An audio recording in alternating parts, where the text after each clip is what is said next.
Salut à toi, c'est Rémi, bienvenue dans cette nouvelle vidéo, j'espère que tu vas bien. Et dans cette nouvelle vidéo, on va voir pourquoi il faut que tu payes en liquide lorsque tu vas faire tes courses, lorsque tu vas faire tes achats, lorsque tu vas faire les magasins, pourquoi il faut que tu payes en liquide en général.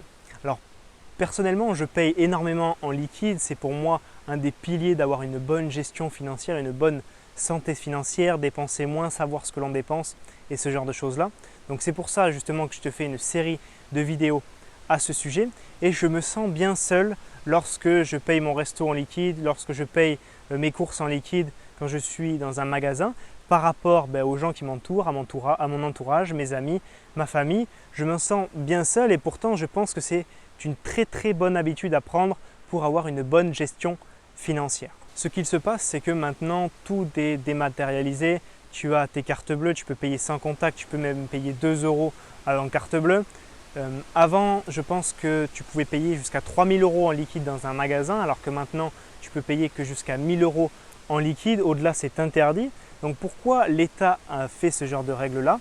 Parce que comme ça, ça engraisse finalement les grosses sociétés comme Visa, Mastercard et en plus de ça, ça permet à l'État de mieux tracer nos dépenses pour mieux nous taxer en conséquence. Le fait de payer en liquide, c'est quelque chose qui disparaît de plus en plus. Je le vois personnellement, je suis un peu de la vieille école, c'est-à-dire que je fais un petit peu comme les parents, mes grands-parents qui payaient beaucoup en liquide, alors que tous mes potes qui ont mon âge autour de moi, c'est à coup de carte bleue et de sans contact sans arrêt. Donc c'est vraiment quelque chose qui a tendance à disparaître, mais le problème c'est que quand tu fais ça, tu ne sais pas ce que tu dépenses. Tous les mois, tu vois ton compte, mais c'est très compliqué de tracer tes dépenses parce que certes, tu as plein de lignes, mais tu ne sais pas ce qui était utile, tu ne te souviens plus ce que ça veut dire, tu ne sais plus quel montant était associé à quelle dépense. Donc c'est très compliqué de traquer tes dépenses et en plus de ça, tu ne t'y retrouves pas dans tes comptes et tu ne sais pas comment faire pour dépenser moins car tu fais toujours du paiement en carte bleue, du sans contact, sans jamais payer en liquide. Attention, je ne te dis pas qu'il ne faut jamais utiliser ta carte bleue, qu'il ne faut même pas que tu souscrives à une carte bleue dans ta banque. Personnellement, j'utilise ma carte bleue lorsque je vais au ski par exemple pour les assurances. Pareil pour tout ce qui est vol, tout ce qui est billets d'avion. Donc il y a des choses qui sont très bien à prendre en carte bleue, mais c'est plutôt pour tes dépenses du quotidien. Pareil, je ne vais pas te dire de payer ton loyer, de payer tes assurances voiture en carte bleue. Ça va être des prélèvements mensuels, mais c'est plus pour tes dépenses du quotidien que je te conseille réellement de payer en liquide. Donc lorsque tu vas payer en liquide, par exemple ton resto ou tes courses, tu vas donner un billet. Tu vas par exemple donner un billet de 20 € et mentalement, le fait que la personne te rende que quelques pièces parce que tu en avais pour 17 €, mettons, tu vas te dire ok, donc j'ai donné ce billet, on ne me l'a pas rendu, donc je l'ai perdu, je l'ai dépensé. La notion de dépense sera beaucoup plus présente dans ton cerveau que lorsque tu donnes ta carte bleue parce que quand tu donnes ta CB, qu'est-ce qui se passe? Tu donnes ta carte, on te rend ta carte. Donc mentalement, il ne s'est rien passé. Tu as juste fait bip, hop, et tu reprends ta carte. Donc il ne s'est rien passé mentalement, tu auras beaucoup plus la valeur de l'argent et de tes dépenses lorsque tu vas payer en liquide. Il y a une technique que j'aime bien donner, que ce soit à mes amis, ma famille, aux membres de mes coachings, de mes programmes, c'est la technique des enveloppes. Donc par exemple, je t'en ai déjà parlé dans des vidéos précédentes, je t'en ai déjà parlé dans des formations pour ceux qui sont participants à mes formations, le fait que j'allais beaucoup au restaurant à une période de ma vie et c'était pas forcément bien, c'était lorsque j'ai débuté à travailler mon travail, lorsque je suis rentré dans la vie active et j'avais la flemme de me faire à manger le soir, donc j'allais au restaurant avec mes collègues, tout ça. Donc d'une, niveau santé, c'était pas le top et puis en plus de ça, ça me coûtait beaucoup d'argent. Donc ce que j'ai fait, c'est que l'argent, au fur et à mesure, j'allais moins au restaurant et l'argent que je ne mettais pas dans ces restaurants, je le mettais en liquide dans des enveloppes. Donc certes, tu vas me dire, j'ai pas envie d'avoir trop d'argent chez moi, mais je ne te parle pas de 10 000 €, je te parle de 20, 30, 40 € toutes les semaines. Et au fur et à mesure, tu accumules cet argent, tu le vois s'accumuler en liquide, en billets. Voir de l'argent en billets, c'est toujours plus finalement impactant mentalement que de voir de l'argent grossir sur son compte.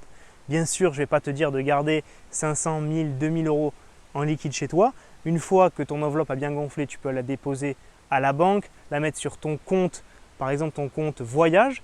Et une fois que j'ai fini une année après avoir arrêté d'aller au resto tous les jours finalement, j'ai regardé cette enveloppe, j'ai regardé le compte en banque associé et je me suis dit ok, j'ai économisé tant d'argent et mentalement, c'est très bon de voir cet argent s'être accumulé en liquide au préalable pour finalement te montrer que tu as réduit tes dépenses. Un autre exemple qui me vient en tête, c'est ma maman. Ma maman, elle a fumé pendant des années et le jour où elle a arrêté de fumer, elle a enfin arrêté, j'étais très content d'ailleurs, elle aussi.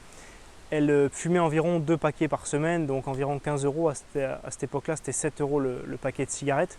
Donc ce qu'elle a fait, c'est qu'elle a mis 15 euros dans un bocal en verre toutes les semaines. Donc toutes les semaines, elle mettait 15 euros en liquide. Donc elle les sortait de son porte-monnaie et au lieu d'aller les claquer au bureau de tabac, elle les mettait dans un bocal en verre. Donc je ne te dis pas encore une fois de le mettre devant ta porte d'entrée ou devant ta baie vitrée pour que les voleurs viennent te voler tout ça, mais elle le mettait dans un endroit assez caché pour que voilà, elle seule puisse le voir. Et au fur et à mesure, cet argent, au bout d'un an, il y avait à peu près 780 euros dans ce bocal en verre en billets. Et donc cet argent, elle l'a vu s'accumuler positivement quand elle avait envie, par exemple, de fumer une cigarette. Elle se disait, regarde, là-bas j'ai mon bocal en verre, il y a peut-être 200 euros dessus, ça fait 2-3 mois que j'essaye d'économiser de l'argent. Et ça va me servir pour mon voyage de fin d'année avec mes amis, avec mon fils, ce que tu veux. Donc finalement, ça lui permettait d'avoir un état d'esprit positif, de voir que son travail payait. Alors que si tu ne fais rien, tu te dis juste, bon j'arrête de fumer, voilà, qu'est-ce qui se passe? Il ne se passe rien mentalement, tu n'es jamais content parce que tu es frustré, parce que tu avais cette addiction. Mais là, tu vois tes billets s'accumuler finalement et tu te dis, voilà, c'est top, j'y suis arrivé. Et cet argent s'accumule tranquillement pendant que moi, je ne fume plus, je n'abîme plus ma santé, donc tout est positif. Autre petite technique personnelle, ce que tu peux faire, c'est sectoriser ton argent en liquide pour tes dépenses du quotidien, tes dépenses du mois, dans ton portefeuille. C'est-à-dire que tu vas en mettre, je ne sais pas, dans une pochette, tu vas en mettre dans l'autre, ou alors tu vas te mettre à l'endroit où tu mets tes billets et tu mets des feuilles blanches. Tu coupes des petites feuilles blanches et là tu mets alimentation, là tu mets magasin, là tu mets ceci, cela. Et donc tu glisses des billets en fonction de ce que tu as besoin pour le mois, donc de tes estimations de tes besoins en alimentation par exemple. Et à chaque fois, tu vas piocher dans seulement ces billets-là, cet argent-là pour payer. Et ce qui va se passer, c'est que quand tu payes en carte bleue, tu te rends compte de rien, alors que là, quand tu vas donner un billet de ci, un billet de ça, par-ci, par-là, à la fin de ta semaine, tu vas te dire, à milieu du mois, disons, tu vas te dire, ah ben dis donc, dans la section alimentation, il ne me reste plus que 2 billets de vin pour finir la semaine, il ne me reste plus que 40 euros pour l'alimentation pour finir ma semaine. C'est toujours beaucoup plus impactant pour ton cerveau que de toujours biper ta carte bleue. Donc vraiment, je me sens seul, comme je te le disais au début de cette vidéo, à payer beaucoup en liquide. C'est pas dangereux, c'est pas comme si je me trimballais avec 5000 euros de liquide sur moi. C'est juste que mentalement, c'est beaucoup mieux de payer en liquide pour que tu vois réellement ce que tu dépenses. Personnellement, je trouve que payer en liquide, c'est une des meilleures choses que tu puisses faire pour réduire tes dépenses.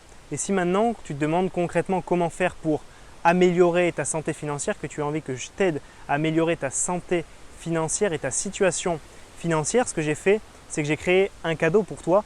Pour y accéder, c'est très simple, tu cliques dans le lien qui se trouve juste en dessous de la description et tu recevras un PDF 100% offert qui t'expliquera comment reprendre tes finances en main en seulement 5 semaines. Si tu as apprécié cette vidéo, pense à la liker. Pense également à la partager, à me dire en commentaire ce que tu en as pensé et à t'abonner à cette chaîne YouTube et activer la petite cloche pour être prévenu à chaque fois que je publie une nouvelle vidéo. On se voit très vite dans une nouvelle vidéo. C'était Rémi, à très vite. Ciao, ciao!